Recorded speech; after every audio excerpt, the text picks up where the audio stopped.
सैनिक का जूता रेत के नीचे किसी कठोर चीज से टकराया। अगले ही पल उसका शरीर टुकड़े टुकड़े होकर हवा में बिखर गया।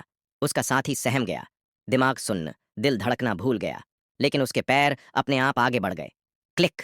धातु पर दबाव की खतरनाक आवाज। एक और लैंडमाइन। उसके कान अब भी धमाके से गूंज रहे थे। दुनिया धुंधली और दूर लग रही थी। जब सुनाई देना लौटा, उसने अपने दोस्त का बिखरा हुआ शव देखा और चीख पड़ा, इतनी जोर से कि गला फट गया। लेकिन यह शोक मनाने का समय नहीं था। उसने खुद को काबू में किया। धीरे धीरे घुटनों के बल बैठा और कॉम्बैट नाइफ निकाली। रेत को खुरचते हुए उसने अपने बूट के नीचे धातु महसूस की। यह सचमुच एक माइन थी। उसकी नजरें चारों ओर दौड़ीं। करीब 10 फीट दूर रेडियो पड़ा था। उसने जूते की लेस खोली और अपनी फावड़ी से एक अस्थाई हुक बना डाला। कई कोशिशों के बाद आखिरकार उसने पूरी ताकत से फेंका। पैर लगभग माइन से उठ गया, लेकिन चमत्कार से हुक रेडियो पर अटक गया। घंटों की मेहनत के बाद वह हेडक्वार्टर से जुड़ा, लेकिन जवाब सुनकर खून जम गया।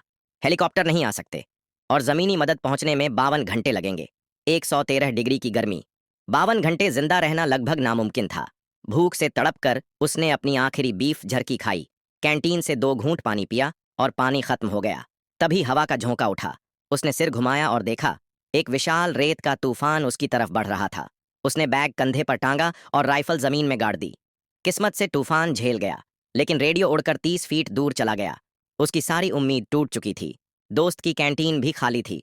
उसने आसमान में गोलियां दागीं, मदद के लिए चीखा, लेकिन रेगिस्तान खामोश रहा। घंटे बीत गए। सूरज की जलन से उसका चेहरा छिलने लगा।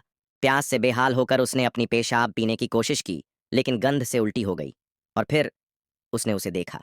एक छोटी लड़की लड़खड़ाते कदमों से उसकी ओर आती हुई, हाथ में पानी की बोतल।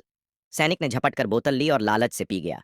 उसने धन्यवाद कहा, मगर लड़की समझ न पाई। उसने जेब से एक खिलौना सैनिक निकाला। सैनिक ने भी अपनी जेब टटोली, और सचमुच उसके पास भी वही खिलौना था।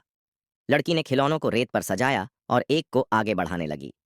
सैनिक उसकी बात समझ न सका। वह बार बार रेडियो की ओर इशारा करता रहा, मदद की गुहार लगाता रहा। लेकिन लड़की अचानक मुड़ी और रेत की धुंध में गायब हो गई।